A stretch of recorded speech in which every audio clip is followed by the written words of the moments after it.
All right, welcome everyone. Streaming for the second time today. This might be a record.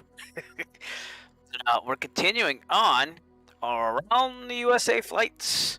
We're on the West Coast, and we're sadly going to leave California tonight for the last time. Not last time ever, just last time on the Around the USA flights. So we're going to fly from Arcata, Eureka, California, Kilo Alpha Charlie Victor, where we ended up today, earlier today, this afternoon. And we're going to go to North Bend, Oregon. And quite a flashback to when I did this Around the USA flights before. I actually found an old picture of me going to North Bend, Oregon. Same airport and everything. Kilo Oscar Tango Hotel. Well, that's me with the 152, 3 monitors. As you see, I span it across all 3. I don't do that anymore, especially when streaming on Twitch. But that was me landing. That's about the closest I got there. That was in prepared version 4, I believe. So let's get a visual of that and think about that. I also had some other pictures of me departing the same place. And again, I used to span it across all 3 monitors with NVIDIA Surround, but there's the airport. And again, that was prepared version 4. So take a mental note on that, and we'll see what it looks like in Microsoft Flight Simulator, which it should look a lot better. And if I remember right, there were a couple of errors, but this is way back to March 16th of 2019. So I actually must have done this real-world flying stuff when I was on winter break as a teacher. I started it then, and I don't think I finished it till summer, but hopefully we'll finish Around the USA flights by November. That's the, it's not like oh, I have to, but I'd like to finish it either before November or maybe a little bit after. So definitely by winter break this should be done, but we're almost done with the West Coast here. So without further ado, we're going to start this plane up, and we'll get on our way. It's going to be a straight shoot up to there. You can see that it's a little hazy due to the fires here, but this is definitely doable. Sky Vector said it was clear at both places, but again, being on the West Coast with the fires there, it's kind of understandable. We will be going to a military operations area. We're going to just call that clear because we have no air traffic control on VATSIM right now, but we are connected to VATSIM, so we'll leave it there. And again, start the plan and get going here. So seat track back locked. Let me make sure SPAD's working here, which it should be because I didn't unload it from the previous flight earlier today. Make sure the trim wheel's working. There we go. SPAD is a great program, but sometimes it messes with the buttons a little bit. Alright, fuel pump. Let's make sure this is working. Alright, good. Alright, other than that, seat track, back lock, avionics are off, autopilot's off, throttle, we're going to go 1/4 of an inch. Right there. So make sure that button works. Thank you.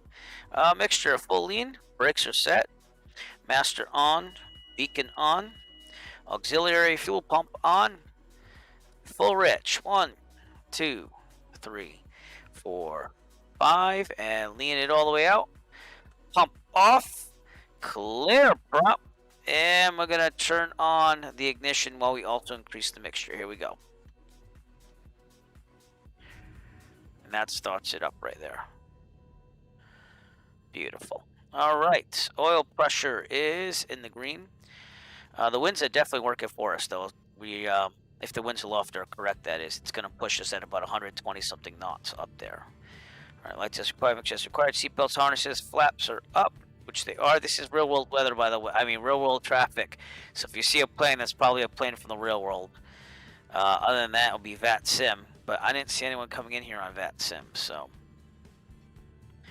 Heat vent defrost, yes please, even though there's a little bit of ripples out there from the burning. It's still kind of hot out there. Avionics are going on, including the transponder. Very good. All right, let's get the ATIS going on here. And that would be 118.525. Okay, we're using the Saitek radio panel for that. And if I remember right, they don't have the weather. So you know what I'm going to do? I'm going to call it on my cell phone. And this is connected to Bluetooth to my headset because I'm using my real world aviation headset, the Bose A20. And let's get a number for that. What you do is you look in the chart supplement, because the simulator doesn't have this one for some reason, which is a little weird. But we're going to call for real and get the real ATIS. So here we go. You will not be able to hear it, sadly, but you will get the real ATIS. If you just go to the chart supplement, it has the number right near the ASOS. You know, so I'm calling someone else's house in California, so. Got it.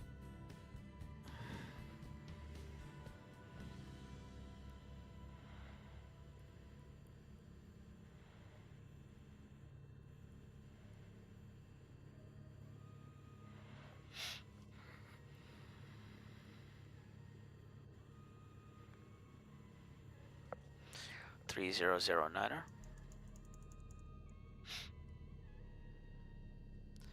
We'll see if that checks out.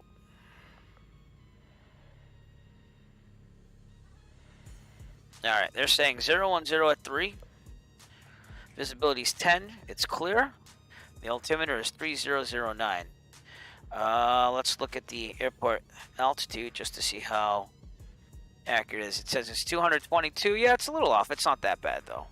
But what you would do if you didn't have any altimeter setting is you just make this go to airport altitude. So that'd be like 3007. So you can see it's not off at all, but I'm going to go with what they said there.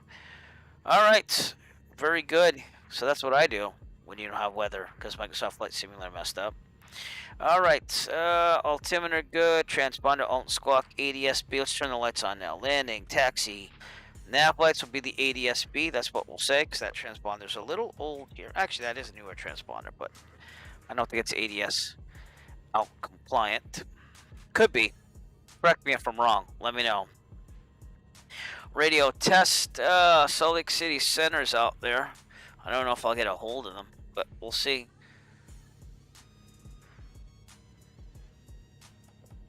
.270.275.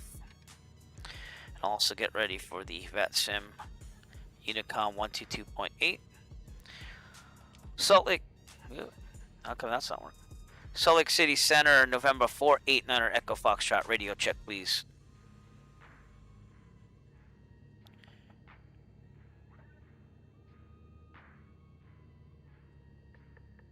Nobody. They are Salt Lake City, though, and we're far away off, so yeah, I don't expect much. So with that, we will go to VATSIM Unicom 122.8 and just give a little shout out, see if anyone answers. VATSIM. Why isn't this push to talk button working? VATSIM Unicom, November 489er Echo Foxtrot. Radio check, please.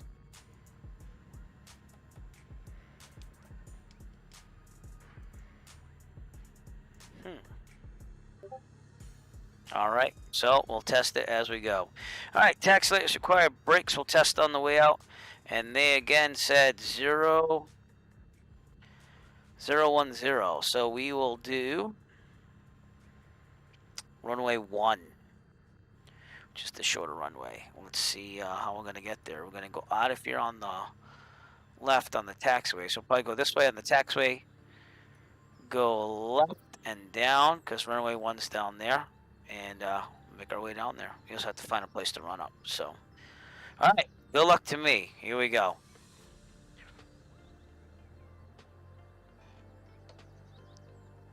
I don't know if the parking brake's on. It is, so let's turn it off. There we go. Very good. Got my pilot watch ready this time, because we can do some checkpoints. There's no need to move. Again, the only problem is the middle. Oh yeah, this is the one with the bumpy taxiway, so we gotta be careful here. Going to runway 1. Oh my god, this is definitely an error, I believe, with all these elevations. They should have a smooth out, unless it's really like this in real life. But that is pretty bad. So, I mean, I think they would gradually move that. But, alright, let's see what's going on here. That says 1432. It looks like on the diagram I have, I can still go forward, so. We'll try it, and if not, we'll turn around. But going up, going down. Well, that's the runway. Hopefully there's a taxiway off of here. It says in the diagram there is, which is not like an official FAA one. It's just the one that's on my electric font bag. Good. All right, we're going to take a left over here. Clear on the left. Going way too fast. I had no throttle, so I don't know what the heck's going on with that thing. But we're going to pretend I didn't go on the grass there because that hill made me go faster than what it needed to be, and I had the throttle out. And the brakes on, mind you. We'll just count that as a never happened moment. Wow, that is crazy. It's like a roller coaster over here. Up and down, up and down. That's not cool. That is not cool at all. Ah! You see that? It's crazy. Right. So listen, I'm going to do my run up over here. Because at least this is flat. Holy cripe. Alright, let's switch to the run up here. My checklist, not the run up. Alright, run up. Brakes set. Fuel set to both. Trim set for takeoff. It is. Flight controls in, right, out, left, all the way in and centered. We're doing good. Annunciator lights testing by pushing this button up. They look good. Alright. Instruments. Turn equator is kind of in the middle. I'm on a hill. Flag is off. Heading should be about 3-4, which it is. Vertical speed looks good. Altimeter looks good. Supposed to be about 222-ish. Horizon looks good. And airspeed looks good. Alright. Mixture is best power. And going to 1800.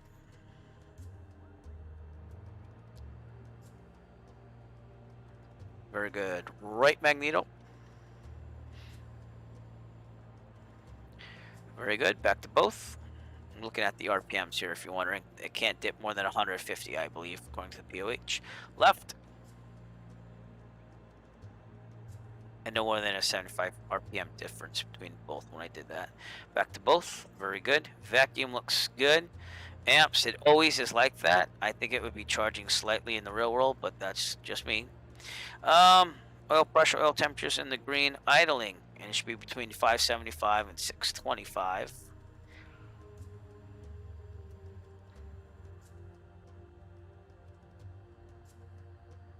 Yeah, not bad. Okay. Back to 1,000. Alright, if there's a problem with the takeoff roll, mechanical emergency otherwise, and there's enough available runway ahead of us, we will abort takeoff, land directly ahead on the runway. As long as it's not a roller coaster like those taxi lines. If we are under, let's say, let's just round it up to 1,000 feet. If we're under 1,000 feet, there's a problem, mechanical emergency or otherwise, we will land directly ahead, no more than 30-degree turns. Best glide speed is 68. If we are above 1,000 feet and there's a problem, mechanical emergency or otherwise, we'll take a turn to the, let's do the right, because the taxiway is on that side. To the right and land downwind on the taxiway, the grass, the runway, whatever's available to us. Best glide speed, again, is 68 in this plane. With that, we will turn the strobes on and go to runway 1 and depart. Here we go.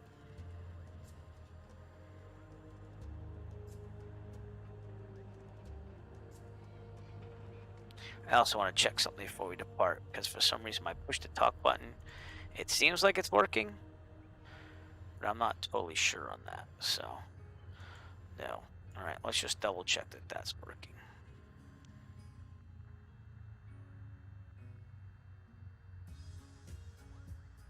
It's working when I go to vPilot. It's not working when I go in here. Well, we'll try it. It was working earlier today, so if not, I guess we'll just click right outside the window and make it work. But alright, no one is on the left, no one's on the right. I would move my head around more if I could in the real world, but I can't. So I mean, go forward more, I guess, that way. Good. Alright, let's just call it. So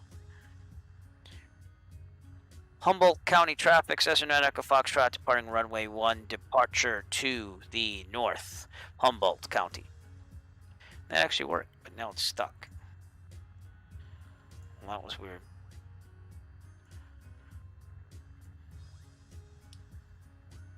My button's getting stuck. All right, there we go. I don't know. I'm gonna have to check that button, but it's working now. All right, here we go. Getting onto runway 1. Thank you for your patience. Things better not be breaking. That's all I know.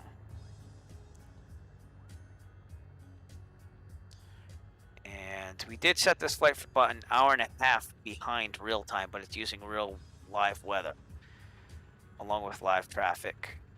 But no Microsoft Flight Simulator traffic, only VATSIM and real live traffic, which is the way I kind of like it right now. So, all right, with that, we're gonna rotate at 55, climb at 74, and starting the time now. And here we go. A little bit of right rudder to keep it in there for the torque factor. That taxiway was weird over here, though. I'll tell you that.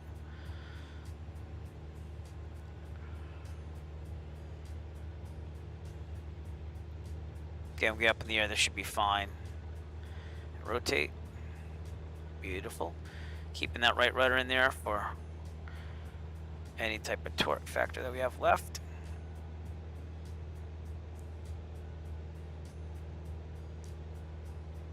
All right, climbing at 74.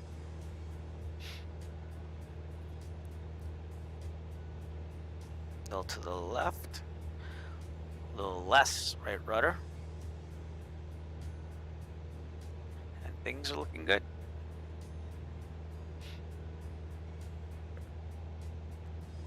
So if you're joining us tonight, again, feel free to chat. Feel free to say who you are. Shout out if you will, whatever you want. Or you could just hang back and watch the flight. That's all up to you.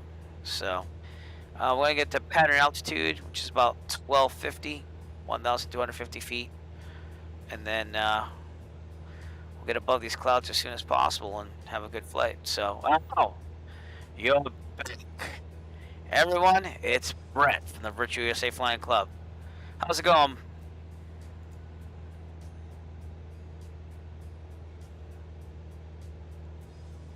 Yeah.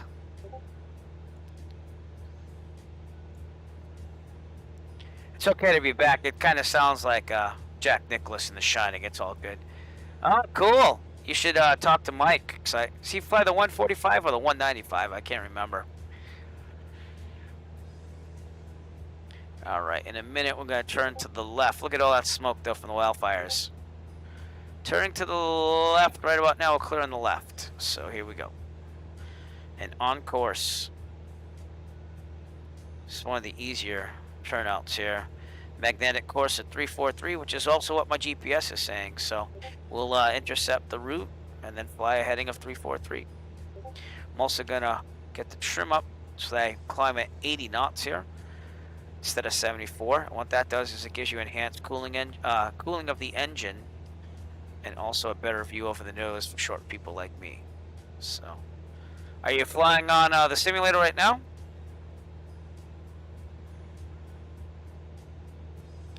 First checkpoint will be the Big Lagoon up ahead, and that should be in about 14 minutes, and we're climbing to 8,500 feet. Cool.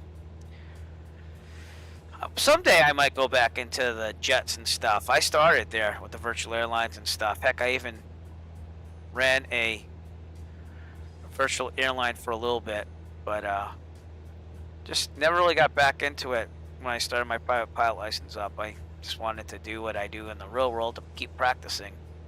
So, but I did break 150 hours last flight, so that was cool. So now I have 150 hours of flight time for real underneath me. So 343, breaking through 2,000. You can see we're right above all this smoke. That is all because of the wildfires, people. Because the METAR says it's clear. Yeah, it is what it is. I don't mind airliners and stuff. In fact, a couple of years ago, I was like, oh, I'm thinking about starting another virtual airline again. But I honestly don't have time, especially with a family and everything. I mean, I have to make time just for this general aviation flying on the simulator and also real-world flights, which I still feel guilty about once in a great while, you know, because my wife doesn't want to fly. She still is not into it. Yeah, no, exactly. Yep.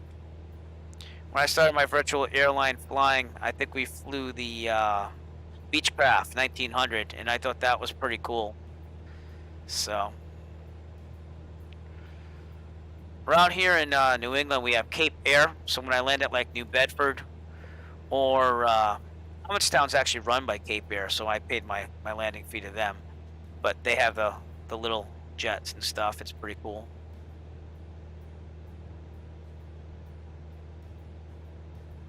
But see, I like flying everything in real time too, so that was a big problem because it would take like 5 hours to cross the country, or if you want to do like Boston to Orlando, that was like 3 to 4 hours. So I just couldn't dedicate as much time.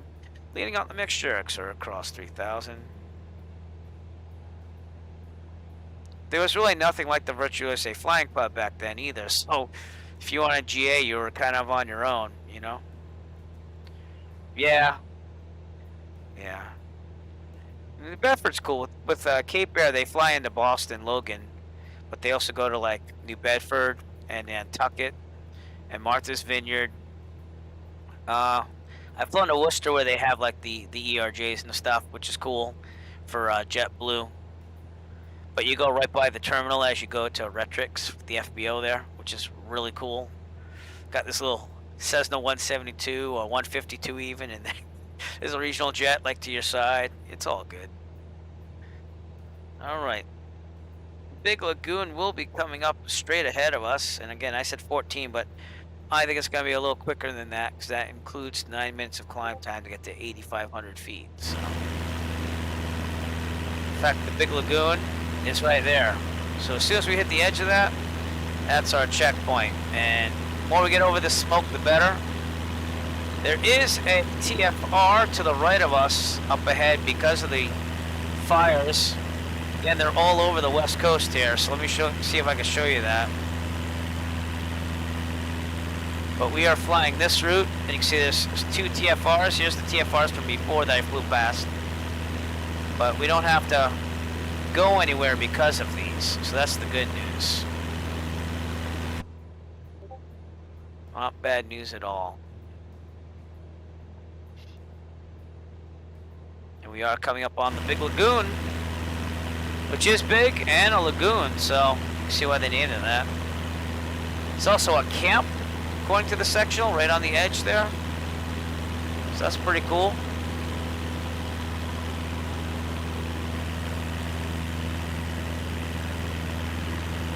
I like the sight, huh?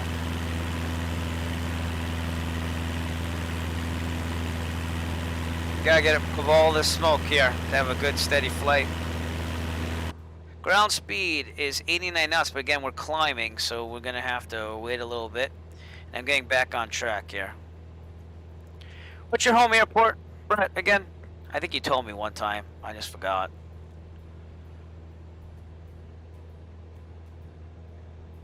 Yeah. Alright, I'm gonna check that up again, because I can't remember what that is. Someday. That's right, Columbus. Yeah, that's right. We talked about that before. See, I know. Because I said, oh, I went to Columbus and we... Yeah. That's right. You're still on the list, right? Of future, if I could ever get out there, passengers.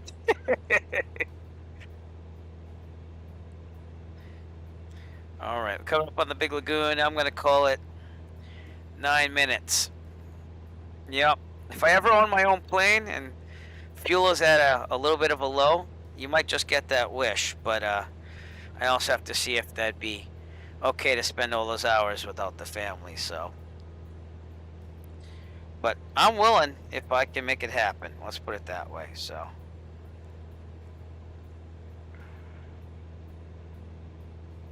Just adjusting my checkpoint times here.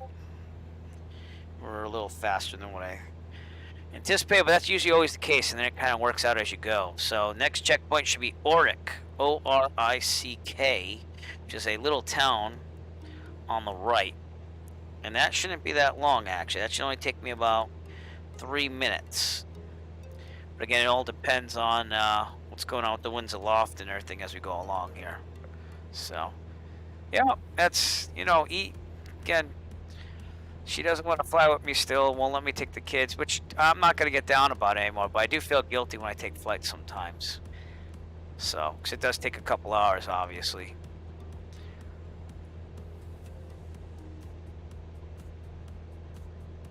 But we do the best we can. I can't, like, not fly, because it is a skill that diminishes. And not only that, but obviously I love it, so. Some nice views of the Pacific Ocean with smoke all around it, which are the clouds. Those are smoke clouds. You do what you can. The dream still goes on.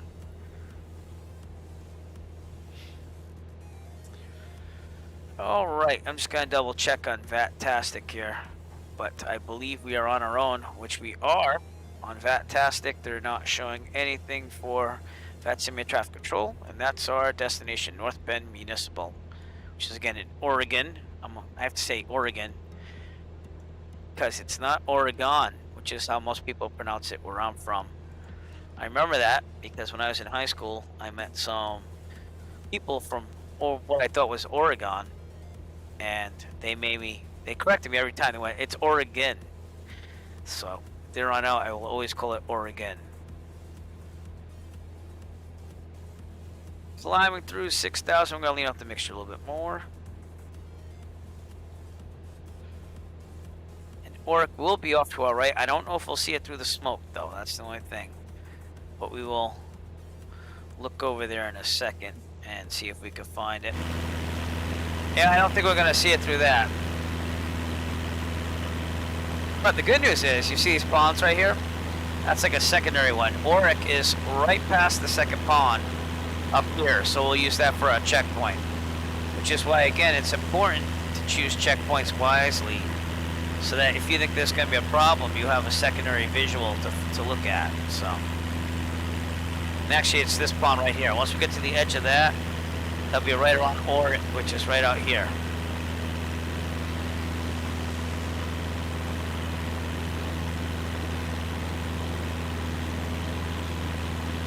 A really nice flight.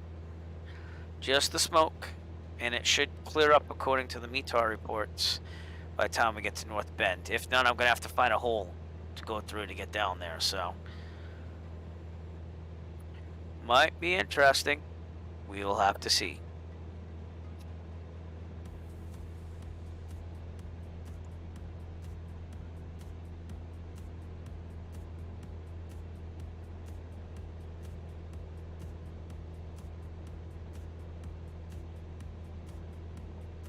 I didn't know there was an automatic squelch control in there.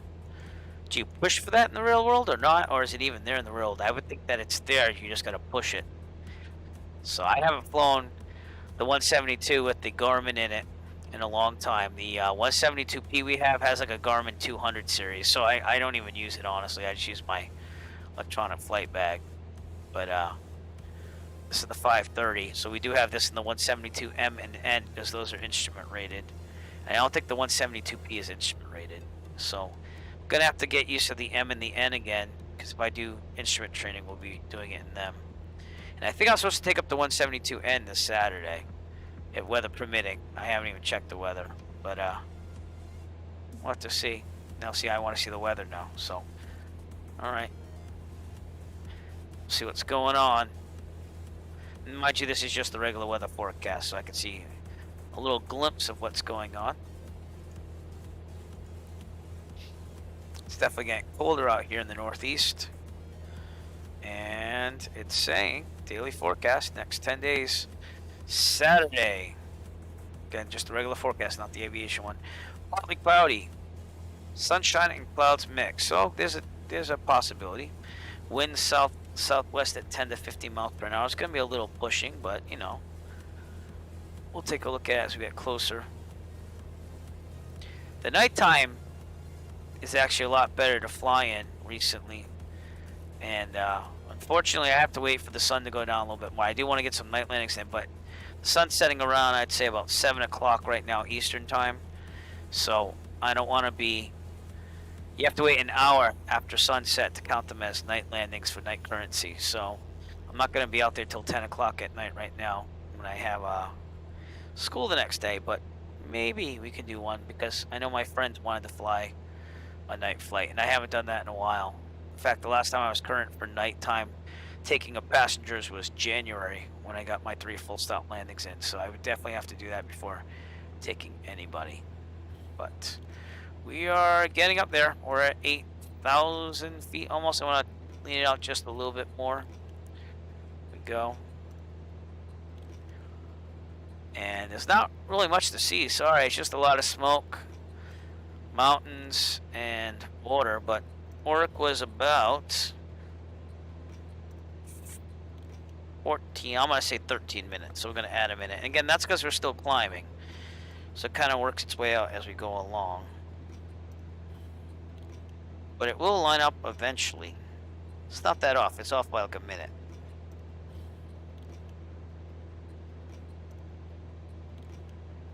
Yep, I'm going to add a minute. Alright. Stay straight. I'll also have to lean it out soon.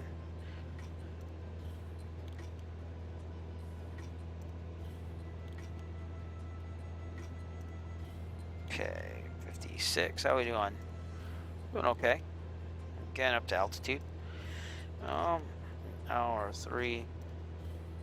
Flying in the real plane is a lot easier, I think, most of the time. I'm going to trim down now. Let's get to 8,500. Gotta watch the RPMs as we do that. Oh, a little too much. But trimming it out earlier today was decent. So 172N at my flight school, though, I swear it feels narrow in there compared to the other 172s. I don't know what it is, but it just feels more narrow than the others. Call me crazy, but it just does. So that's why that's another reason why I take the 172 peaks. If you're fitting 2 of your friends in there, space is cherished.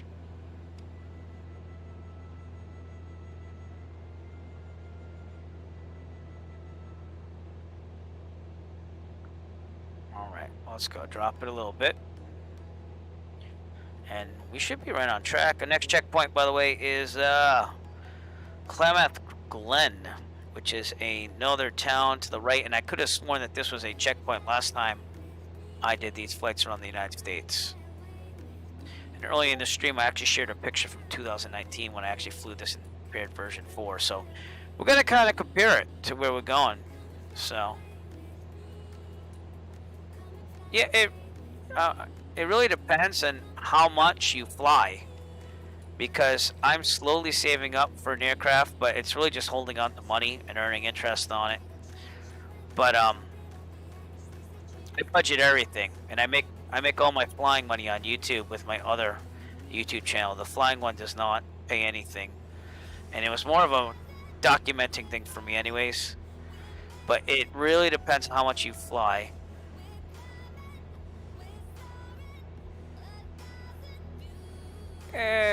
You know, it's a case-by-case basis. For me, I have the wife and children, so I'm not going to be able to fly every day. So that's another thing that crosses my mind. If I own a plane, how much am I really going to be able to fly it? Like this month, I only booked every Saturday.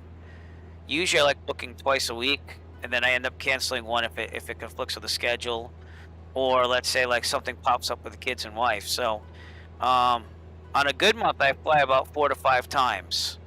On a slower month, I fly like 2 times, you know. So at that point, I don't know if it's going to be worth owning an aircraft right now, but I am going to save up for it, so. Yeah, I agree with that. Again, it's all about how much you fly. Like, I think last time I just did my insurance for renting, and I got my private in October, and I renew my insurance in August every year. And this time I increased the liability and stuff, because if I ever want to go to Canada, there's a certain amount that you have to go there. Not that I'm going there, but I just wanted the option. And not only that, it's increased liability insurance, so it's not much more. I mean, honestly, I pay like $180 for the whole year for insurance to rent. And that does like liability and also the deductible for the flight school that rents it, just in case you happen to do something with it. But what was I getting at here? Oh, renting is definitely the way to go if you're lower hours. One person on YouTube, he had like this whole spreadsheet about owning a 152, and he broke it all down by like oil and gas and the hourly rate that would be. And if you did like 100 hours in a year of flying, it'd be better to own it, you know, even with the hangar fees and everything. But when you're starting out, renting is the way to go, I believe. I mean, some people say, oh, get an old 152 and learn it. It could work out that way too, because you can get the license done a lot faster, have an aircraft to build hours in, and then sell it. A lot of people do that too. So, but if it's like me, where I knew it was going to take longer than the average because of my family and having other things I had to worry about, then renting's definitely the way for me to go. You know, and my flight school actually has a nice fleet too. Like they have 3 172s. They only had one 152 when I started, but then they bought another one. So now there's 2 of them. So now out of that whole fleet, I can fly 5 planes. So if one's down, I still have 4 other possibilities. They also have some Pipers there too, where if I just, you know, took a couple lessons and got used to them, we would be able to fly those as well. And then, you know, you have a wide variety and chance. Klamath Glen is out there, and again, we look for a little water body because this smoke is not helping us, but it's right there. So we're gonna call that for a checkpoint, and that would be 20 minutes. Yeah, we're right, 20 minutes, so we're right on it now. Cool. All right, next one is Kilo Charlie Echo Charlie, which is obviously an airport. It'll be on our left, and it's McNamara Airport coming up on our left, right near Crescent City, and there's a lake right above it, Lake Earl. So we might need all those things to find it because of this smoke, which is actually getting a little thicker as we go along here. So I don't know. I would rent first. I mean, if you're in doubt, definitely rent first. I don't know what the rates are in Ohio, but I can tell you at my flight school, which I don't think they're bad at my flight school compared to other flight schools, they charge you $125 an hour for the 172P, which is VFR, rated only. The M and the N are $135 an hour, and those are all wet, so you get the fuel with that. So, well, yeah, you probably go with the 172N, because the Cirrus is probably going to cost you an arm and a leg. As I've said in various other streams, there's a Cirrus flight school across the runway, basically at Plymouth, where I go, and they charge by the half day and a full day. So, and then that's wet, I hope. So they give you the fuel with that and everything. So that's not that bad. That's comparable. It's $135 at my school. But the 152 is what I trained in, and I like to think I'm a heavier pilot. I'm just short and stocky and stuff, but I got away with the 152 with my instructor because he didn't weigh as much. And that was started at $95 an hour when I started in 2016, and now it's $100 an hour. So, yeah. Well, that's because it goes faster too. When you break it down by the amount of time you have to fly. Because remember, they should only charge you for the Hobbs time. They don't charge you for like, oh, I rented it for 5 hours because I asked for this 5-hour window, which is always a great thing when flying. So when I book like a 172 to go somewhere, I'll book it for like a good 3-4 hours, but maybe I'll only fly it for an hour and do stuff when I get to the airport, you know? When I went to Martha's Vineyard that time, I think I booked it for 6 hours, but again, I only got charged for what? An hour at most, because it's like 15 minutes across, and then with the winds coming back, I think it took me a half an hour. And you also have to pay for oh yeah, that's a Cirrus for you though, which I might want to do after I get my instrument rating. I gotta be honest with you, but again, I'm spending money that I earn on YouTube, so it's not my normal income. It wasn't always that way. When I first started out, I made income on YouTube, but it was not as much as I do now. I just kept making video after video, and I built that up. And I also started at YouTube at a time when you could monetize the videos right away. They changed that when I was already making some money and had the requirements that for YouTube. So it's done a lot for me. So when I go and like take friends up and we fly the 172 for 3 hours, and I go in there and they're like, "Oh, that's $360 something." I just make sure I budget for the rest of the flights. So, but it is not a cheap hobby. But I did get credit for all those cross country. So seeing that the instrument requires 50 hours of cross country work, that's what I'm building up right now. But I would say definitely rent. Another thing is that you can learn how to maintain it with like small things like oil changes, stuff like that. I already do it on our cars, but I was not mechanically inclined in high school, and then I just kind of was self-taught over these years. So, and I actually make my money on YouTube with do-it-yourself videos and stuff from all the stuff I have learned over the years. So it's paid me back plus. So, yeah, that's awesome. I was supposed to go visit a former coworker in Maine this summer, but when COVID hit, that kind of ruined a little of everything. That's pretty cool. It's amazing what you can do when you have that license, but again, it costs money. That's the only thing, though, so that will factor into your decision making. But yeah, I haven't really visited anyone outside the state. I've taken friends up, and I've hit Connecticut, New Hampshire, just Nashua. So I want to get further into New Hampshire, and I want to get to Long Island. And I told Mike Sinanti if I ever make it out there, because that's going to cost quite a pretty penny, but if I buy a plane or whatever, I'm probably going to take him up too. So that again, it's just a pipe dream right now on everything. But all right, we're going to look outside, look for McNamara Airport over here on our left, which we can see. I believe it's near Orange County, yeah. It's a Kilo Sierra Whiskey Foxtrot, somewhere up there, up the Hudson. Crescent City Airport would be out there, so we can actually see it somewhat. That's cool. And this is Crescent City right here. That's McNamara Airport, sorry. But we're starting to see some landmarks finally.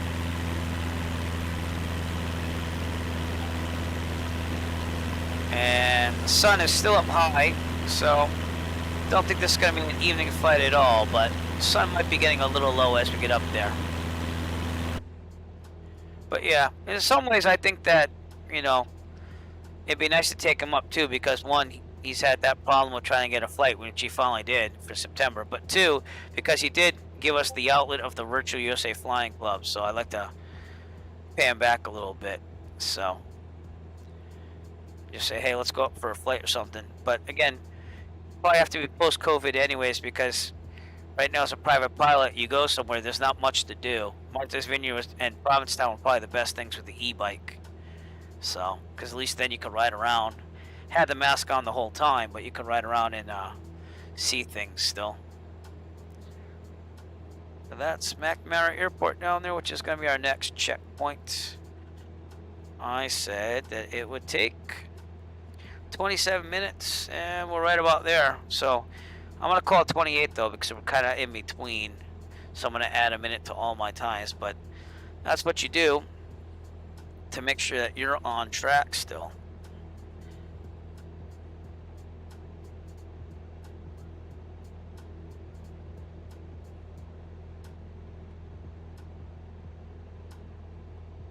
Hey, do you know who won the $25 gift card the other day? So that's another thing that he like gives up his money for. So just saying. Great Lakes would be cool. Yeah. I'd like to do Niagara Falls sometime too, but again, if you want to rent the plane, you know, for a long time, my flight school is actually pretty nice. If you want to do an overnight with the plane, it's a minimum 3-hour charge, but you would think that if you're going to go that far and sleep overnight, you're probably going to spend more than 3 hours flight time or around there. So, and if not, you just make sure that you fly all 3 hours. So, yeah, I don't think they announced it either. Or maybe they did. I didn't get to go because I had to do the kids' baths and bedtime, which I also did tonight, but try to make everything fair. Family comes first, so.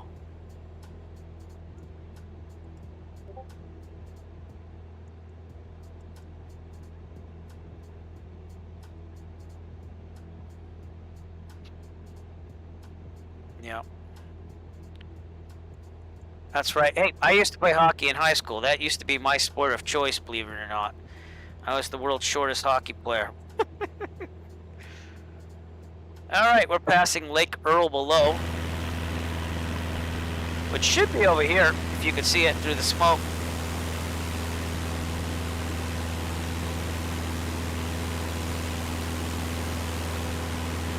But I don't think you can really see that. So, again,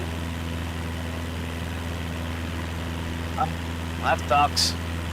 Yeah, hockey was big, but again, I was in high school in the 90s when it was having like a big revival and everything, but I was a late bloomer myself because my parents wouldn't let me play hockey till I was 12 on the last year of eligibility. But I was playing street hockey like a fiend and asking them over and over again, and I did get injured, but besides that, that was my religion back in the day for a sport. And then soccer actually became more important. I was a pretty good soccer player when I was young, but there was no professional league back then till like 95, 96. So, but I got back into it because I went to Europe in 2000 and saw Euro 2000. I didn't go to any games, but I saw like the atmosphere out there, and it was pretty intense. So I got back into it, and ever since then I usually watch soccer as my top sport, which is quite odd with some people, but I was also an oddball with hockey till that really took off too. All right, next checkpoint is Kilo Bravo Oscar Kilo, which is obviously the airport. It's Brookings Airport. It'll be on our left, and it'll also have the town or city of Brookings there. Unfortunately, I'm in my 40s now, my young 40s, and I do have a touch of arthritis.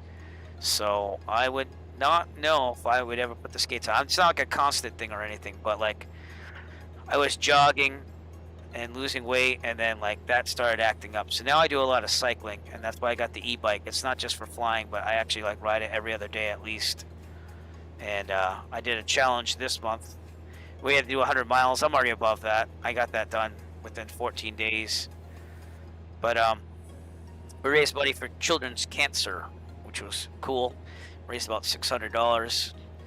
So it's the only way to get out and do something for COVID. I'm working remotely from home, so teaching, that is. So I basically stay in here all day unless I get out on the bike or we get the kids out and stuff. So gotta keep exercising.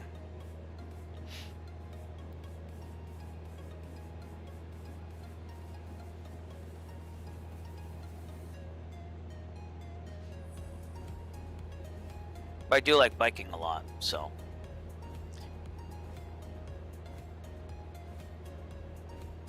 Alright, too bad this smoke is just kind of ruining our view somewhat, but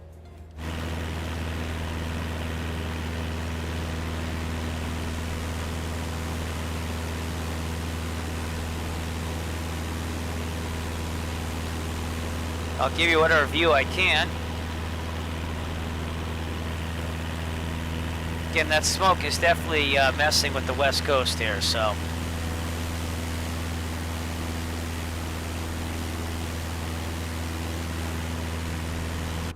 It's funny, a couple of years ago they had like a alumni reunion, and I haven't skated in forever, you know.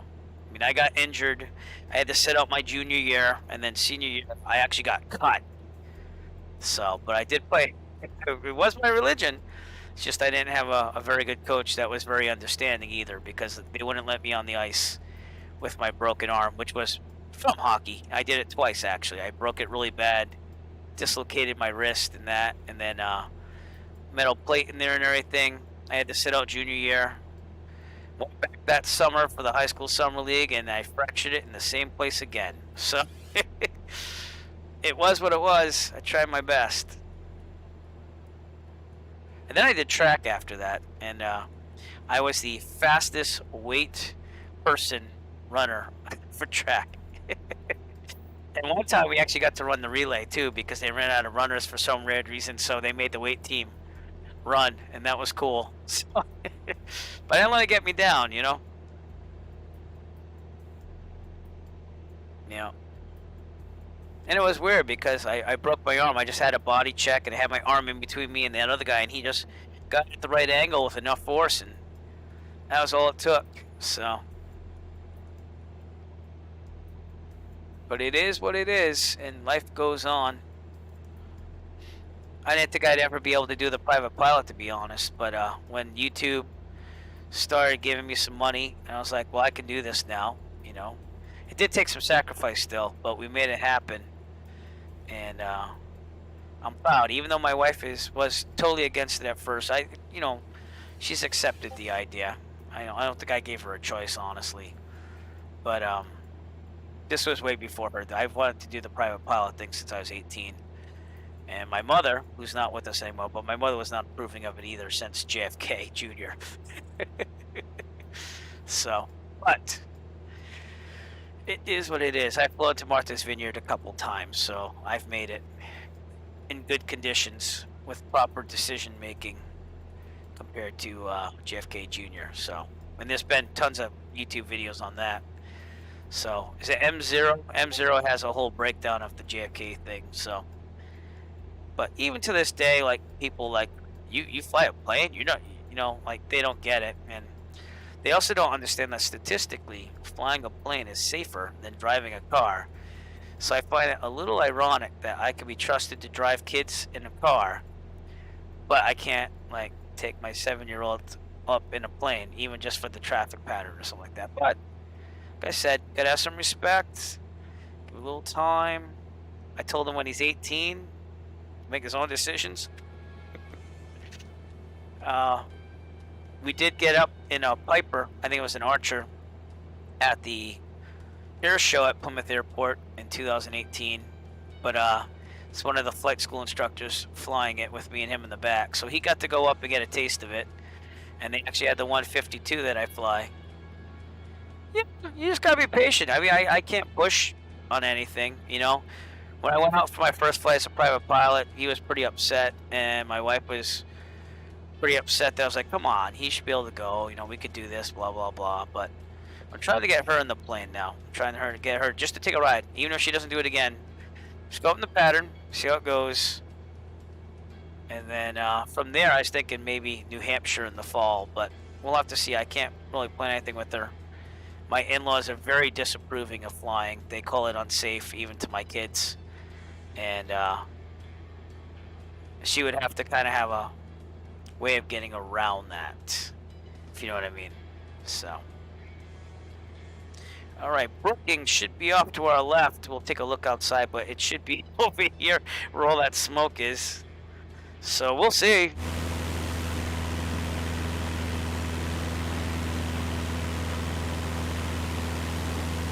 I can't see it, so I'm gonna have to trust the GPS, but it's right. Oh, got a little bay right there, actually. Yeah, but it's out there. So that's at 37.5 minutes, which should be about 30. I had 36, so we're slowing down a little bit here, but that's okay. We'll call it 38, and we'll add 2 extra minutes. Still not that bad. It's only 2 minutes off, so it's not an exact science. But we're back to our original total flight time of 1 hour and 17. So next checkpoint is 4 Sierra 1 Gold something or another, Gold Beach Airport, and that'll be way on the left on the coast there. So again, that might be another hard one to find, but my son's all about it. I let him fly the simulator, but he's 7, so he loves to crash the thing. So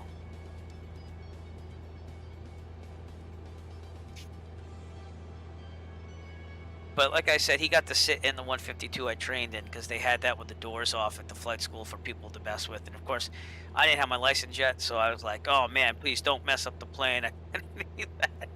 So the kids are going on the yoke, and you're like, oh man. But they locked down the ailerons and stuff. So it's quite interesting. And then the last time I flew the 152, it was they yanked out the nav radio, so I only had a comm. So I wanted to do some VOR practice as I was doing my couldn't do that. Had one comm radio, and that's it. So I was like, oh, okay. And that was after the flight instructor was like, oh, you want to take the other one? I was like, no, I kind of want this one because it has like the mounts for the GoPros already in there. But I don't know. I might have to fly my old 152 that I did my check ride in. But this weekend, hopefully the 172N.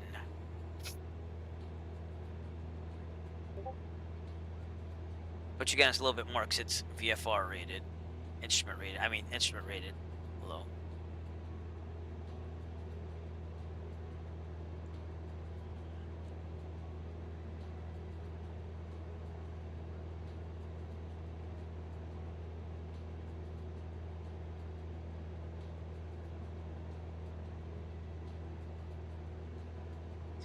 I'm adding my story about someone heading the opposite way and landing on the opposite side of the runway. So on GA chat here.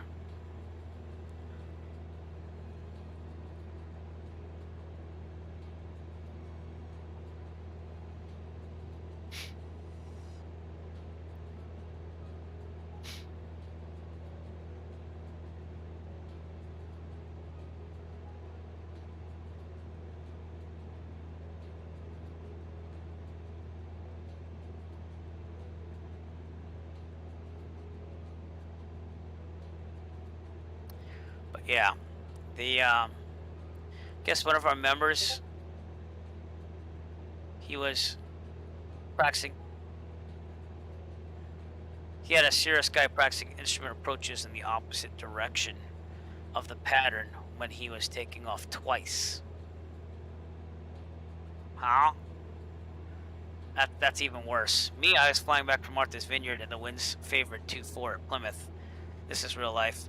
And I had my instructor behind me landing, and I called out all my, I did the 45 left, 2-4, I called out all the positions, and literally when I was landing, there was a plane landing on runway 6, the opposite direction. And I didn't see him until after I was already on the runway. So either he didn't have a radio, or he just didn't listen.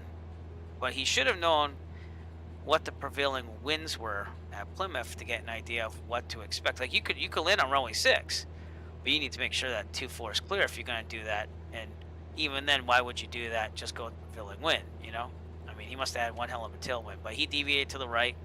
My instructor landed right after me, and he's like, well, that was interesting. So, but I got off the taxiway in time, and I didn't rush, so.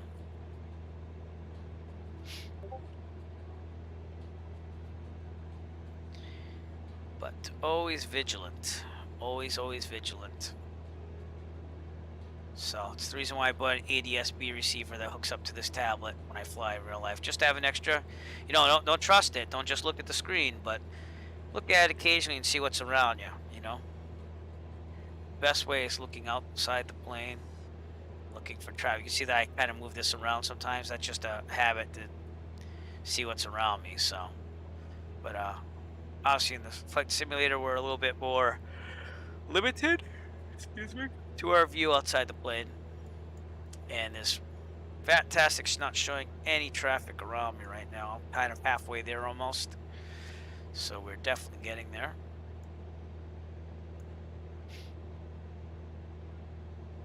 Right on track. To the right of us is I'm gonna try this, Kalmiopsis wilderness area,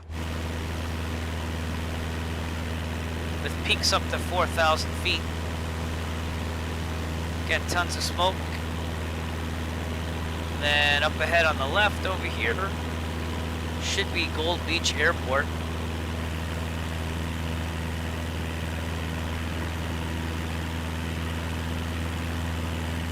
Here we are in the Dolphin North Military Operations Area, but again, we just decided that we would think they would be clear, so. You know what? I don't really see that on VATSIM. I think I made this comment earlier in another stream like a month or two ago. You never see military operations anymore in VATSIM, at least I don't. And there used to be like a whole virtual Air Force and stuff, and they even had virtual NASA back in the day. And that was on SATCO, which was like the Airline Air Traffic Control before VATSIM. That's how old I go back with all this stuff. Excuse me. I like to blame those yawns on kids. But yeah, they used to have all that. They used to recreate like missions to the moon and meet up to Mars. So Oh, that's cool. I mean, it makes it more realistic, and obviously it wouldn't matter right now because there's no air traffic controllers. But you can ask if the oh, was that on Microsoft Flight Simulator? That wasn't VATSIM, right?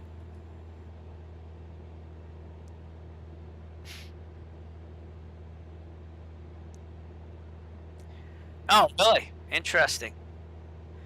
They must have been Civil Air Patrol intercepting you and practicing for. Oh, good. Very good. Teach them a lesson. Teach the youngsters a lesson.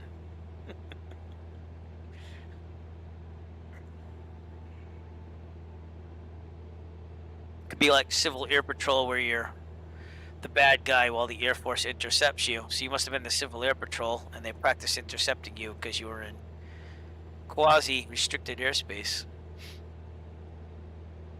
I'll tell you one thing though, those Civil Air Patrol 172s, those are pretty nice.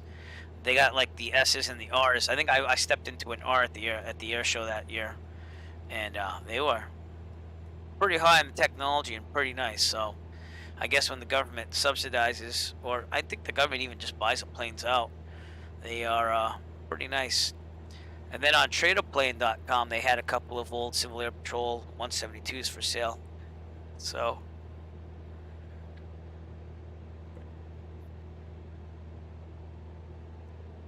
okay, seeing if I'm leaned down enough. I am.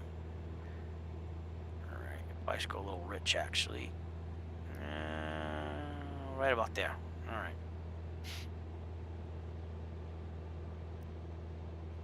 But yeah, Gold Beach Airport.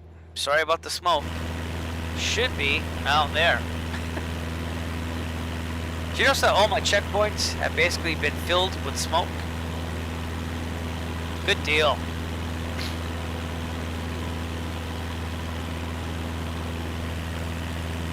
Good deal. Someday it will be all good.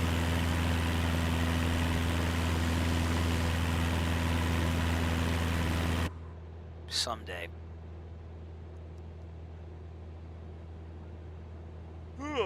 Man, Shuanji just come on talking way too much. Alright, we're 34 minutes out, 64 nautical miles out.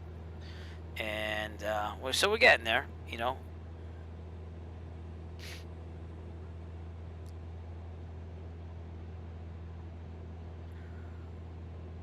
Again, peaks out to our right go up to actually 5,298. Brandy Peak seems to be one of the highest ones out there, but again, we're not going to see much because of all the smoke.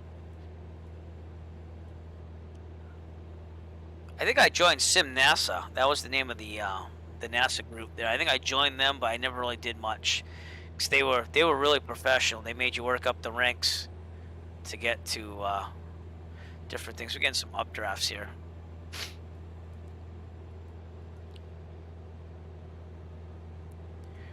But yeah, they were really intense. I think they used a combination of the flight simulator and orbiter. There was an orbiter simulation, and they would actually recreate like the Apollo missions and stuff. But then they disbanded, so I don't know what happened there.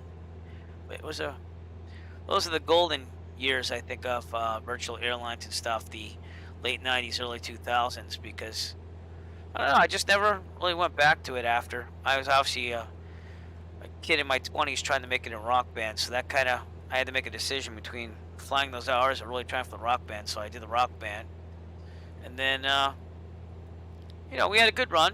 I did some cover bands after that and got married, and then 2009 I was looking to do the private pilot. That wasn't going to work out because of money and stuff. Just wasn't fathomable at that time. And 2016 I was like, well, I'm going to go for a discovery flight. I'm going to see if I like it.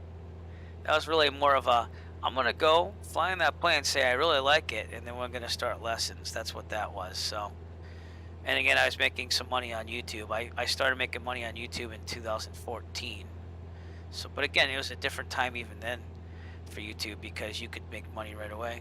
Oh yeah, I had my mind made up. I was like, if I could ever make it happen, I'm going to do this. When I was at Berklee College of Music, I would do simming to just de-stress because it was very competitive being a musician there. And I mean, I'd be practicing all hours of the night, but I'd set aside some time to do some flight simming. And that was my, other than exercising, you know, I didn't really go out a lot once I went to Berkeley. Because I started at Northeastern doing computer science, and I really like computers and technology and programming, but my breaking point was staying up for 48 hours straight on coffee, trying to get a lab done when I was told by my lab partner I was right all along with the original programming I did. And I was like, I can't be doing this for a living. I'll go nuts. I will go nuts. So then I transferred to Berkeley College of Music, my other passion, which was music, and I did music ed and performance. And I never really finished the performance, but again, who needs a piece of paper to say that you could perform? They just get you to be a groomed musician. I still did some senior recitals of people and stuff like that, so it wasn't like I was terrible. I was terrible going in though, but I worked my butt off on that. I think I went to like 5 nightclubs at my 4 years at Berkeley, so that kind of tells you something. Oh, that was pretty intense, but it was worth it. Taught me a lot. Alright, that river right there is the Rogue River, and that's what goes down to Gold Beach, so the airport would be over there, but again, we can't see much of anything right there. Excuse me. Yeah, I wasn't going to be able to become a professional pilot, so part of that is genetics, though, because everyone in my family has diabetes, so back then it was a little scary to put all your money into that, and if you have that, you know, you have issues with a class 1, 2, and possibly a 3 medical, which isn't going to get you ATP anyways, but I like it more as a hobby anyways. I don't think I would enjoy the airline life. It's seems to be very taxing. So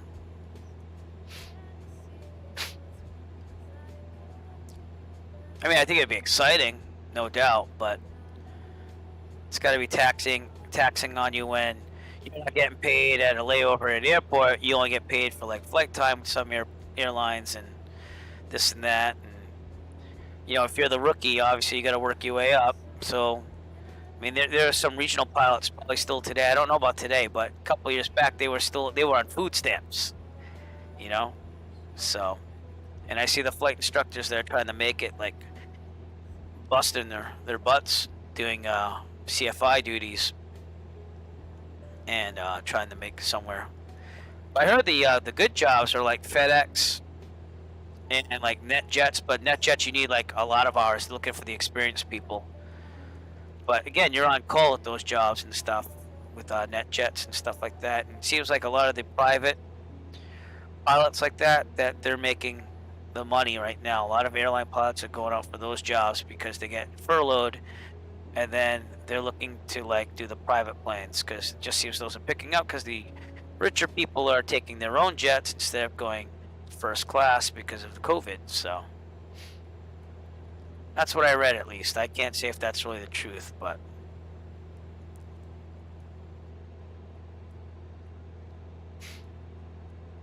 we shall see. You know, I was thinking about your other thing about renting a plane. You'd probably do best to rent a plane when you first start. But if you wanted to, you could do that partnership like you said. You know, you could do this. There are obviously laws about that, and you have to be careful. But there was a man that I don't know of personally, but he was at Taunton, Massachusetts, which is the closest general aviation airport near me. Not really run well from what I hear with the manager. He doesn't do a good job, but I believe he had a 172, 152, and he was looking for a partner. So I was thinking about that, but I have to save up some money either way. So I didn't even entertain that right now. I just rent the flight school, and I try to save a little bit towards a future plane purchase of some sort. But we also have the Brockton Flying Club, which is one of the oldest flying clubs in the whole country, and they're out of Taunton. But they quoted me, and there's no space. They only have 10 members. So they said that it would be $11,000 to join, and then I think it's $75 an hour to fly their 172, and they only have one. So at that point, it's like, is it really worth it? There's 10 owners. I don't think it's worth it if there's 10 owners at 11,000. I mean, if it was like oh, you buy in at 5,000, and it's like $60 an hour, you know? Yeah, it just doesn't sound worth it, you know? I mean,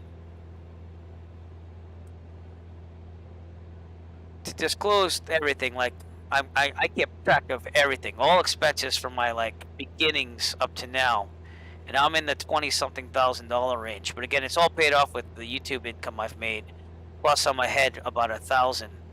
So I have a little extra money. That was after taking out money and putting it to the side to purchase a plane or something later on. So it's just it's a lot of budgeting and making sure that you can afford it. So, and when you do your private, consistency will make it cheaper. If you can fly twice a week, that's the way to do it. Don't do it the way I did, where I started off like one flight every 2 weeks, and then when I got more money from YouTube, and I started doing once a week, and then eventually I worked it up to two flights a week if possible. The weather in New England is unpredictable, and this and that. And there was like some stretches. I actually had to get surgery for carpal tunnel and also an injury from playing guitar. I had a pinched nerve in my elbow from playing guitar all those years. I mean, I'd be working for like 12 hours, playing 12 hours a day sometimes. So that caught up with me.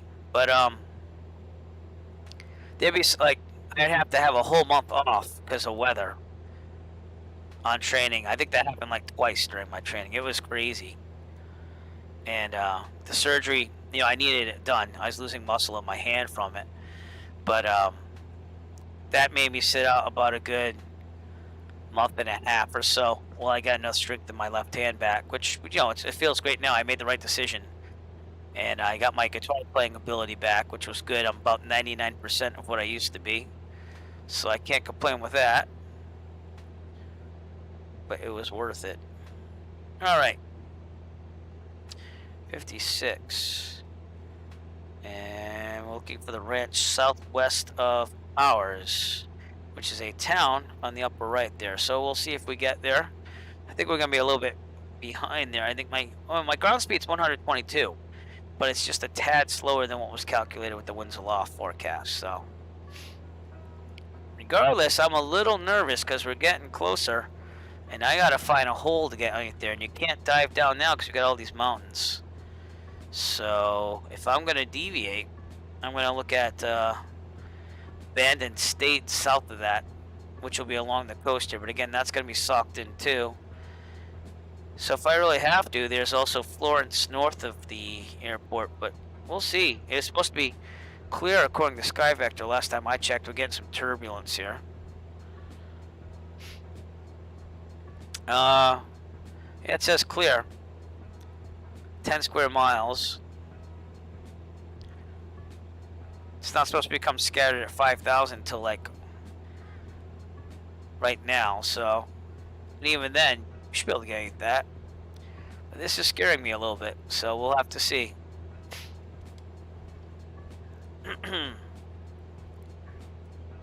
But Brett, probably the best thing to do is get that discovery flight, and you can count that as hours towards your private.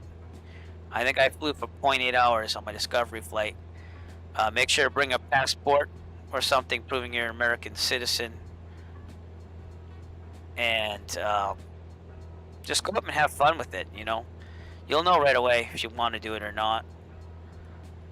Probably will want to do it, but it's a good way of letting the significant other know that you're a little serious into looking into it. Or if you can meet someone that's a little more local that flies, go with them. So I try to help out my friend that still hasn't gotten his private. Again, he got kind of not bamboozled, but he hasn't been consistent with his training. He was supposed to take his check ride with me. We had this is before COVID hit, but we had a designated flight examiner from Maine come down. So maybe, you know, or I don't want to be like, you know, the business guy, but try to find ways of making a little extra, because I started out YouTube just by making a video helping people with how to get your truck's hood latch repaired by yourself, and I just kept making those videos and stuff like that. So that way it's kind of like your money, you know, and I still pay bills with it and stuff outside of flying, but But I'm even trying to train my 7-year-old on secondary sources of income. So, they do help. But I'm sure I'll probably get a little pinched as they get towards college, so. So we shall see. Maybe we'll have a plan by then, so all I do is pay for fuel and save up each time I fly for the annual and the overhaul eventually. So, you have to calculate that when you own the plane. You just say, okay, this is how much it costs an hour with the fuel, but I'm at this mileage right now, and the annuals every year, and usually the overhaul on these Lycoming engines is about 2,000 flight hours. So, and that's going to cost you anywhere from $20,000 to $30,000. So you kind of save that up each flight and break it down flight by flight. And they can go longer than that, but typically the average is about 2,000 flight hours. We have to overhaul the whole engine. All right, that ranch should be out to my right, and Powers should be out there too. You see a ranch anywhere? It's on the sectional. Surprised you can't see it. I think it'd be around here somewhere. What's that? No, that's just a tree. Alright, regardless, Powers is having a river come from it, so you see these rivers here, it kind of lines up with what I'm looking at here. And the city or town of Powers is in this valley over here or something. So I'm thinking that that would probably be the ranch area. So we will call that, and that'll be called at about an hour flight time. So yeah, we're just a minute extra. Not bad at all. Alright, 2 more checkpoints to go. One of them being the actual airport. Myrtle Point is our next checkpoint. It's actually the last one I'm really going to check. But we got to get below these clouds. And I got to check out my elevations before I do that. So. 1,500. Right below us, the peak is at 2,550. So you know what? Let's try 6,500 and see where we end up. Cruising descent to 6,500. And that just means that we bring it back to about 2,100 RPMs, and we trim it to be about 500 feet per minute. But typically that will get you down there. I aim for 2,100, 2,200, usually 21, but 22 because I like to be in the green a little bit more. So, but you think about those things before you have kids, right? I have 2 wonderful kids, and I think we're good for now. I'm now in my 40s, and quality of life is important for them. So as soon as this COVID thing's over, maybe we can go to Disney, because we were supposed to go this past summer and we didn't. So it's kind of sad. Okay, there's not going to be much to look at, just a lot of mountainous terrain here. And if you want, you can do a little comparison. So you see all these mountains and scenery. Let's see what it looked like in prepared version 4, if I have some pictures. Let's see. Well, this is right outside where we're going. And prepared version 4. Again, I used to spread the whole game across 3 monitors, so that's why it looks so wide. When streaming, that doesn't really work. But it looks comparable, right? I think it does. It's just a lot of mountains. So that was prepared version 4. And this is Microsoft Flight Sim. Which one looks better? Definitely Microsoft Flight Sim. But hey, it had its place back in the day, you know. And you can see the roads and everything here a lot more clearer, and it looks like real life. So, you know, Myrtle Point is a town or city. It's going to be off our right, or in front. And again, we're descending down to 6,500 just to see what we could do with these smoke clouds. Hey, Fitz, how's it going? We are just about there. We're 15 minutes out from North Bend, Oregon. Or Oregon. Sorry, see, I almost said Oregon. Oregon. But I'm having problems with these clouds due to the wildfires out there. I did add you as a friend on the simulator, so we shall fly sometime, my friend. It's just a matter of when. But this has been a constant problem on the West Coast, all these wildfires and smoke and clouds. However, the METAR that I have for real life says clear. And that says at 0300 Zulu, it's supposed to be scattered at 5,000, broken at 18,000. So, yeah. Descending down to 6,500. We're going to see what it's like down there, and we'll see what happens.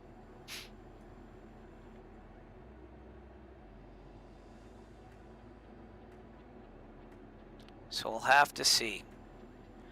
Playing it by ear. We also comparing the old prepared version 4 simulator to this, because I found my pictures from when I did a flight similar to this in 2019. So this was North Bend, Oregon, or Oregon. See, I keep saying Oregon. Oregon in prepared version 4. And this is kind of south of the airport, like right where I am now, in prepared version 4. And here it is in Microsoft Flight Simulator. And definitely looks better here. But every simulator had its time. You know, I started on Flight Simulator 98. So what do I know? Back then it was just dots for lights and stuff like that. So, alright. Not too promising. I mean, it is broken, but it's pretty socked in there. Might be able to fit through there, but I'm supposed to have a 2,000-foot horizontal distance here. We might have to cheat a little bit tonight, I won't lie. And Mineral Point would have been our last checkpoint out here. But it doesn't seem like we're going to have to do that, so I'm going to have to look at my GPS on my tablet to get that final check in there. But it is off to our right, again, by covered by smoke. Alright. Well, we're going to keep descending to 4,500. We're in a cruising descent right now. And we'll just play this one by ear, and we'll see what happens. Again, I already mentioned some alternatives here. We could fly north along the coast. I had a full tank of fuel, so we have enough time to get to Florence, maybe, up the coast. I mean, we could even go all the way to Newport if we had to. I'd rather not. I'd rather get this flight done, because it is getting towards midnight here. But, you know, we'll see. I might force it a little bit, not like real life, but I might not. It all depends. This smoke is terrible, though. It is terrible. I also flew earlier today to get up the West Coast because I'm trying to make use of the times when it looks good enough to fly. But obviously, this was this real world weather is. Well, I don't know. They have a weather station at Gold Beach where we passed a while ago, and that says 4 square miles visibility, mist and clear, which is kind of what it was like at Arcata where we left. But we're still getting the clear 10 square miles visibility at North Bend, so who knows, it could open up a little bit, but we'll keep descending. So we're 21 miles out, and it should be directly ahead of us. This should be a very scenic airport. So, see if I can pull it up here on Google Maps while we are descending.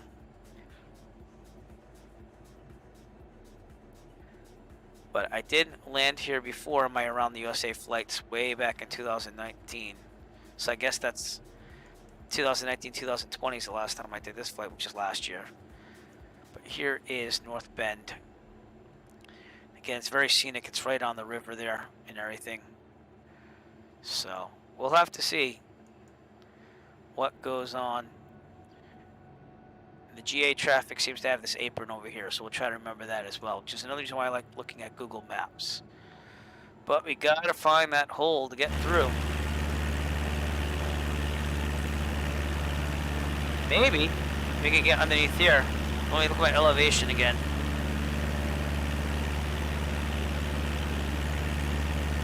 Well, it's saying the highest point in this quadrant is the square, the sectional is 2,000 feet. So, you know what? Maybe we will do that. I might do a 360 here and try to get through the hole there. Because there's nothing to the left here. That's all socked in. So, all right, let's move a little bit to the left. Enrich the mixture slightly while we're going down. So remember, it's better to be rich than lean. All you gotta do is cool the engine down a little bit more. That's all, and a little more excessive gas, but you don't want to go all the way in either. So we shall see. These wildfires are destroying everything.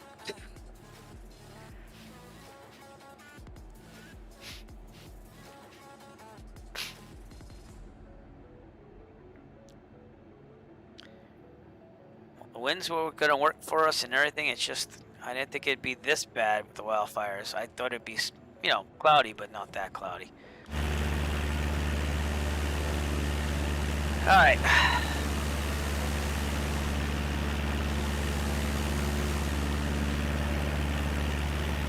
Well, we'll keep descending.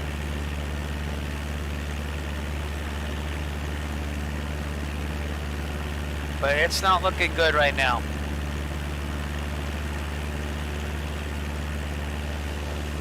Let's get down lower and look for an opening, and if then I'll turn around, try to fit it back here somewhere, but that doesn't even look like there's enough clearance. I guess I can go back here, but again, the peaks are a little high there too. They're at 2,700.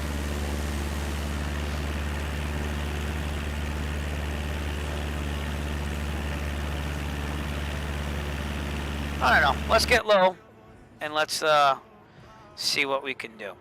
So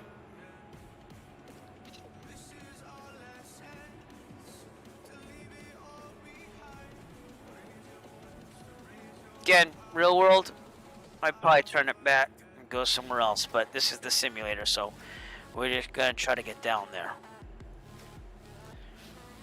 And also, I would think that this wouldn't be like this if it says clear. Like, it doesn't even say any sky cloud layers. And later on it says scattered at 5,000. So, well, we're at 4,500 almost, and that doesn't look scattered at 5,000 to me. So, yeah, I could just bust through it. That's my worst case scenario. So, but I'm trying to be authentic here too. And Fritz is a CFI, so let's try to look a little decent here. Just know I would not do this in real life if I'm gonna bust it. So, yeah. All right, Fritz. Good Fixins is one of the members from the Virtual USA Flying Club, so we know each other pretty well, and he's just trying to support me here. So, but yeah, I would. I imagine you don't tell any of your students to try to bust through. Because it's not looking good out there at all. All right. Well, here's what I've decided to do. I'm going to go out this way while I'm still descending. And I'm going to try to turn and go into this patch right here on our right. Because I think I have enough clearance there. And try to get underneath these clouds. That is the Coquille River. I said that right. Coquille. So if we just get underneath there, we'll be fine. So we're going to go straight, give a right turn, try to break through that hole. So we'll see what happens. But the good news is we're in the lower elevation areas for ground, so. Oh, I know you weren't going to say anything. I'm just saying you are a CFI, so just know I would make better decisions in real life. Please don't make this a judgment against me and the skills I have learned, because it doesn't make my old CFI, who was actually a co-worker before my CFI, look good. All right, I think I'm doing the best I can with this, though. So if I, for some reason, had to land there, so. Oh, I got you. Hey, just sit back and enjoy then. But I think maybe this weekend we could maybe fly a flight together. So I will. I guess I'll post something on YouTube and I'll let you know, and we could try it out. So. All right, we're gonna inch our way to the right here while descending. We're at 3,900. But I think that's gonna work out. It's kind of like the special VFR clearance I had when I went to Santa Ana John Wayne Airport earlier because of these wildfires. He gave me special VFR. So, but we shall see. We're gonna make this. We're not that far out. We're only 14 nautical miles south of the airport. We are going to treat it like it's non-controlled because there's no VATSIM air traffic controllers online right now, but it would be Class D in the real world. So I'd be talking to the tower in about 3 nautical miles, but my first goal would be, let's get underneath these clouds. So this is looking promising right here. And also this is looking okay. Oh, awesome. Cool. I want to see Mike fly it, because you never see him fly anything but GA with us, but it'd be nice to see him and how he handles the Umbrella, because the best way to learn is learn from someone that actually does it in the real world. Like, when I was doing all this stuff before I was a private pilot, I'm going to be honest with you, I thought it was cool for getting, like, the Cessna up there and everything, but I didn't follow official checklists or anything, and it really does mean a lot to see the little things that go into it, so. Alright. Try to fit in here. I don't know if that's exactly 2,000 feet horizontally, but we'll see what happens. Also, those mountains are worrying me a little bit, but just gotta get at these clouds. I don't think I'm gonna be able to do this, honestly, but we have enough fuel, so yeah, it was pretty bad back in the day. Like the mixture, I didn't understand that whole thing. I mean, I'm talking like when I first started out, back when I was like 18. But we'll start somewhere, right? It's kind of one of the reasons why I post my videos, is to give people, even if they don't want to be a private pilot for real, they can kind of see what it's like in getting the plane there. Alright, it looks like I'm going to have to bust this a little bit. I'm heading south now. And the airplane is to the airport's to the north, but I guess I'll circle for a little bit more. We're at it's kind of an updraft there. That was interesting. Mixture is going full rich pretty soon. And let's take another look outside. It's just those peaks.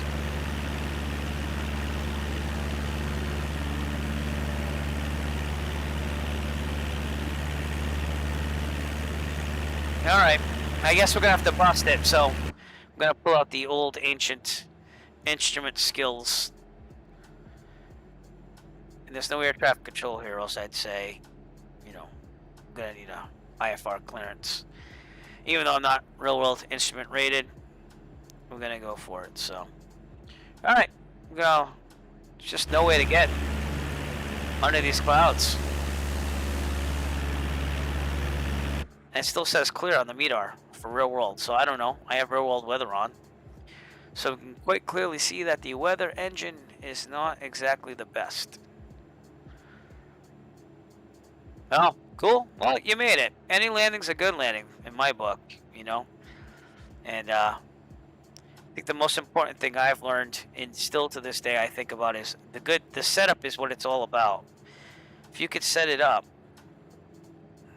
and have a nice, decent, you know, path in there, that's most of the battle. Because the landing's when you already have established a nice glide down and everything. So, all right, we're gonna go to the north here and do this. I follow roads. Well, speaking about roads, there is that highway. That's a nice visual into the area, but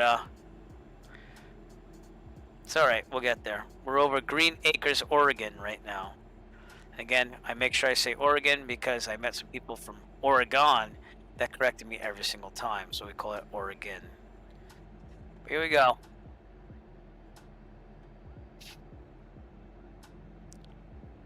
We'll go down to about 2,000. So let's peak that high thing. The quadrant is not here. I got to peak at 900 MSL in front of me, so 2,000 should do it. I should also get a weather report. Never did that, did I? Nope, because I'm an idiot. 135.075. Kilo Oscar Tango Hotel Automated Weather Observation 0100 Zulu. Wind 184 at 12. Visibility 10. Sky condition, few clouds at 1,200 feet, few clouds at 4,200 feet, few clouds at 12,100. Now it tells you why there's clouds in the simulator. 10C altimeter 3005. All right. Kilo Oscar 3005. That's important. There we go. All right. They said few at 1,200. This is pretty socked in. Yeah, that's what I was thinking. I was like, this doesn't look like few. This looks like overcast. But it does have holes in it, so that's where the peaks are coming out, though. That's the whole thing. So, all right, let's stay at. I guess we just gotta keep descending. I mean, I know if I'm looking at the sectional here, the highest peak here is 900. So as long as the simulator has that right, I should be able to go to 1900 at least, and then figure it out from there. But we're 8 miles to the south of the airport. And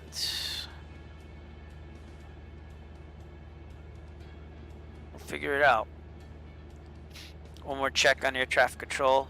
Nope, no one around me. So we're good. We're just going to go non-controlled and do this thing. And I will heavily use the GPS to help me line up on this. So you could also use this one because I did program it in with the simulator, but I'm using my electronic flight bag of air programming. So we'll slightly descend just like we're doing right now until we can get some visuals down here. We're gonna have to go for this. So here we go. If I break through, it doesn't look like it's gonna take much to see below it.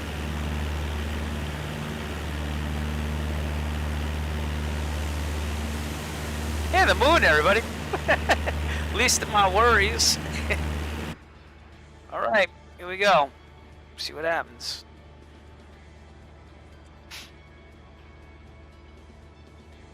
I'm gonna tell that to my CFI when I do my instrument rating. Oh, I follow roads. I'm gonna borrow that Fritz if that's okay.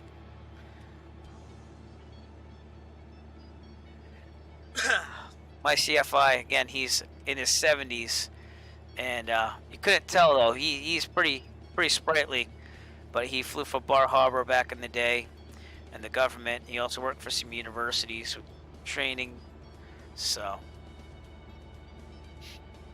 And he was a science teacher at the high school I teach at, so that's how I met him. He retired a couple of years ago, and he doesn't miss it. Let me tell you that too.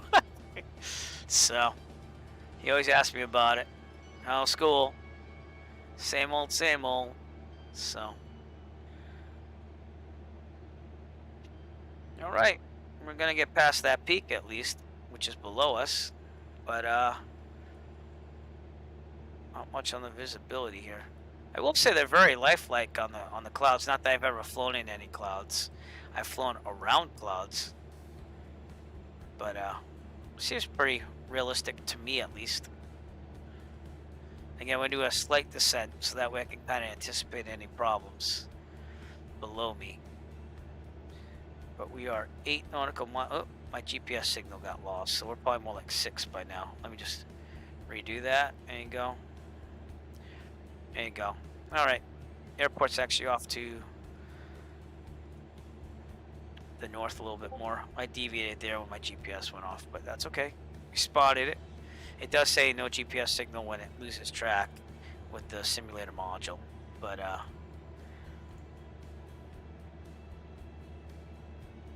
make this turn, it's going to descend a little faster. Standard 15-degree turn here. This might have been a smarter option anyways.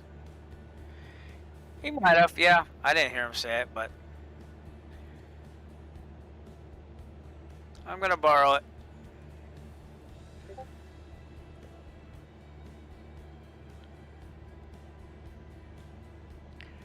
When I did that instrument approach in the Santa Ana on the simulator, because obviously I wouldn't do that in real life, it was interesting getting back into like the glide scope and setting up the ILS and everything. I haven't done that in years. I'm getting an outer marker right there. I just turned the marker thing off.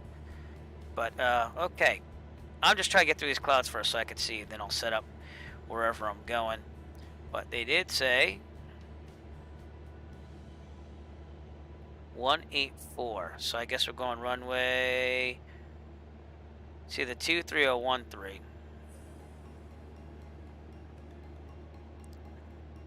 Let's go for 23, and I'll tell you why, because then I can overfly the airport and maybe get a better visual as we descend here.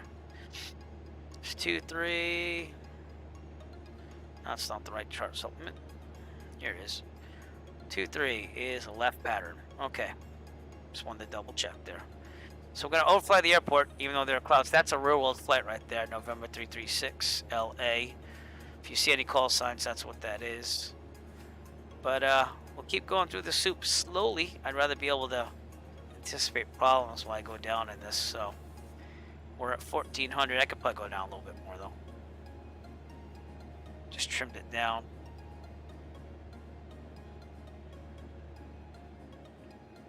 Kick back those RPMs a little bit. But yeah, you can't see anything in there. But very lifelike on the lighting of the planes. So I am going to deviate to the right a little bit because of him. And what I'm doing is I'm right over the airport right now. So I'm actually going to go further north and hook around for a direct into 2-3, I think. I just got to get below these clouds first. The good news is there's not any big peaks here except for way out in the distance, but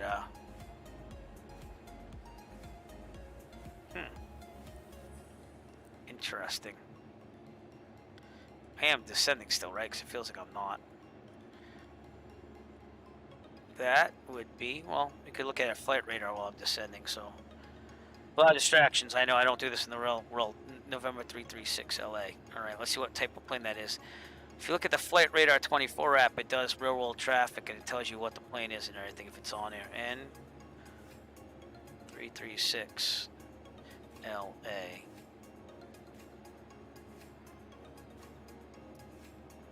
Alright, I gotta pay attention because we're getting low now. 1,000. I try. I mean, I was gonna do the instrument rating no matter what. That's going from Portland to North Bend, so it's actually going where we are. And it landed at 8:24 their time, which was, so that's actually 15 minutes delayed. It was Beach C90 King Air. Alright, let's turn right here, and I'm not liking these mountains right here. So, a little more RPMs.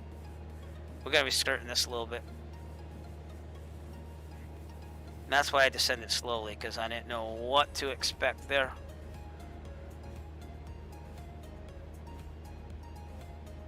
That instrument rating would help right now, I'll tell you that. All right, I'm gonna stay up here till I swing around, and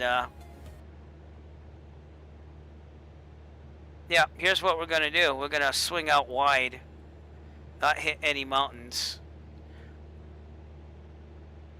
and we're gonna land this thing using a combination of the GPS and me going through these clouds. So let me get on the glide scope here for 2-3. According to the GPS. I think that's the best I'm gonna do. And let's keep it at like 1300-ish, 14.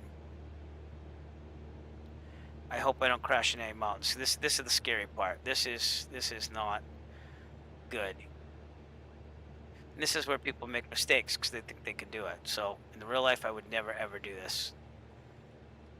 I don't know how you could do this without an instrument rating, honestly. Like, what would make you feel good about saying, oh, I could do this? That just makes no sense to me at all. But I do plan on trying to start that instrument reading 2021. I'm just building up cross-country time now. I have about a little shy of 30 hours total of cross-country time. Because he said try to get the 50 hours so that way you're good to go other than the stuff you have to do. But all right, we're going to be, we're about 5 nautical miles out, 4. I'm going to set up a glide scope approach here with the sectional with the GPS. And we'll do it that way, you know. But it's all instruments right now. Not looking out the window. It's all instruments. Trim up a little bit. All right, we're heading towards the airport. How am I doing? You know. Hey, I can see somewhat. This is good. All right. Well, that's better. Sometimes you could just wait it out, I guess, a little bit, which makes sense too. All right, we're going for runway 23. So let me call this.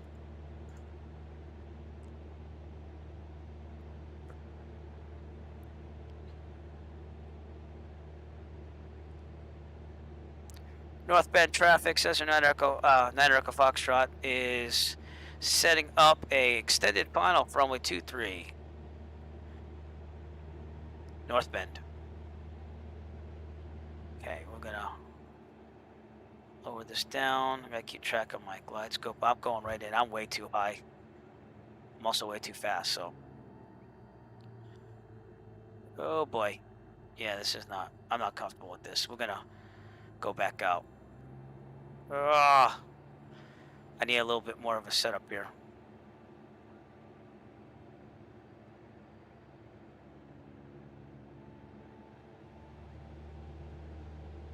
Just watching that speed. All right. Pattern altitude would be 1,000 feet. Just nice to hear, knowing that there's enough space around the airport at 1,000 feet, but. All right, we're gonna take a right turn and set up the glide scope again. Extended final. Runway 23. I don't even remember the last time I crashed in the simulator. Is that a good thing? All right, I should have taken that a little wider, a little further out. Is there an ILS approach? I mean, no, that's runway 5. There's only an ILS for runway 5. That's all right. We'll stick with that.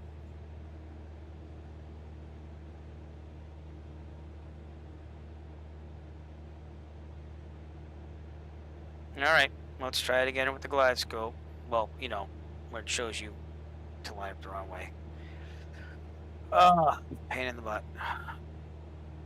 I'm not even really looking outside the window anymore. It's just not even worth it. But in real life, and Fritz could definitely talk to this, it's the motions that your body thinks is going on. You can't pay attention to that. You gotta listen to the instruments. So. Oh no, but I have checked. Actually, no, I think I have checked some of those out. Yeah. Oh yeah. Yep. I have actually. Okay, we're gonna head about 200 to get lined up. Let's get down to 1,000 feet. I used to read the old flying magazines back in the day too. Even when I wasn't a pilot, I'd be like on the train coming back from college at like age 20, and I'd read about that, and they'd have the stories in there too. There's so many things that can happen when you get in situations like this, and you're pushing it like I am, which I would never do. So I'd rather live. Okay, we're at pattern altitude. We're gonna be heading 2-3 pretty soon. Let's just keep descending. I think we're gonna make this happen. So, I mean, it definitely looks like I'm gonna be able to see eventually. It's just a matter of when. So, all right, I'm gonna be way too close. And I'd rather be higher than lower. I don't care if I, this is pretty bad. Those mountains are not making me feel good.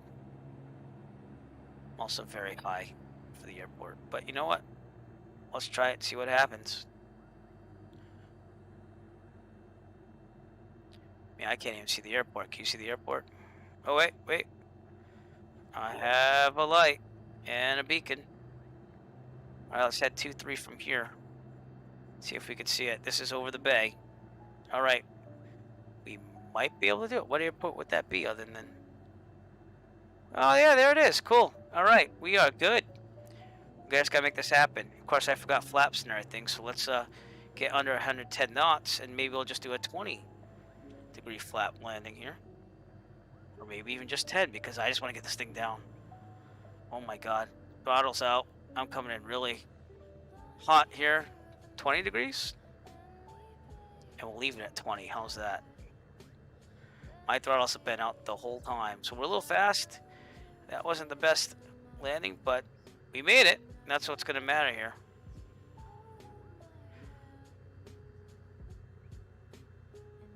This thing floats like no tomorrow compared to the real plane, though.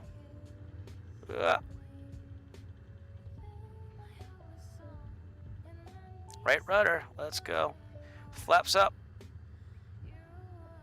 Okay, got my airport diagram. And we'll turn off at Alpha 4, which should be on my left up ahead. So, good. Hey, well, we made it. That's what matters. That was very dangerous. But we did it.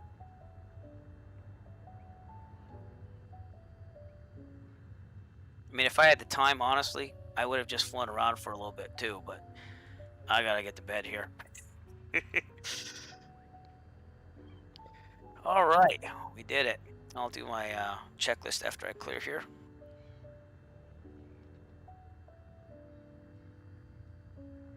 I will say one thing though, the simulator makes you methodical too if you practice it like this. So, and I gotta call clear too, which I can never remember the name of the airport.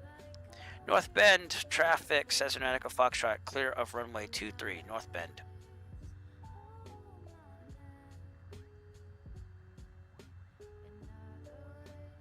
All right. So, flaps are up, strobes go off, especially with all this fog. That will blind people. Landing light taxi, you also have to glare off of it too. Trim is set for takeoff. I should be at 1,000. Right about there. Trim set for takeoff. Right about there. Alright, good. Let's get the airport diagram and head to the ramp. So we're gonna turn left, go down Alpha, turn right on Bravo, and go to the FBO, which is clearly on the sectional. So here we go. Well, thank you. I was a little scary. It came at me pretty fast. So. Not really, no. The, I don't know if it is or not. I haven't touched it since the 2 updates. But I worked on that like the first thing. So. I mean, I could check really fast. Give me a second. So here's my yoke. Sensitivities right here. Oh. Interesting. I guess it is broken. It wasn't like that before. If you're really good at editing XML files and stuff, you could I could probably find that for you. But I guess it is broken. Wow, I'll report that to Microsoft then too, because that's pretty bad. So, Brett, a lot of that was just luck, honestly. I just make sure I had, you know, the runway direction on the GPS and just trying to get down low enough. So, just a lot of luck there. I would never attempt that in the real world. That would be very dangerous. You couldn't even see that runway until you were like a good 500 feet, 600 feet off the ground. So, kind of, yeah. But I also had my let's see where the hell this 2-3 is. So, it's pretty bad here. It doesn't say that on the MEDAR though. In the real world, it says clear. Not that things can't like sock in a little bit, but all right. Over here's the FBO. which is probably represented by this hangar over here. We're gonna park to the left of this aircraft right here,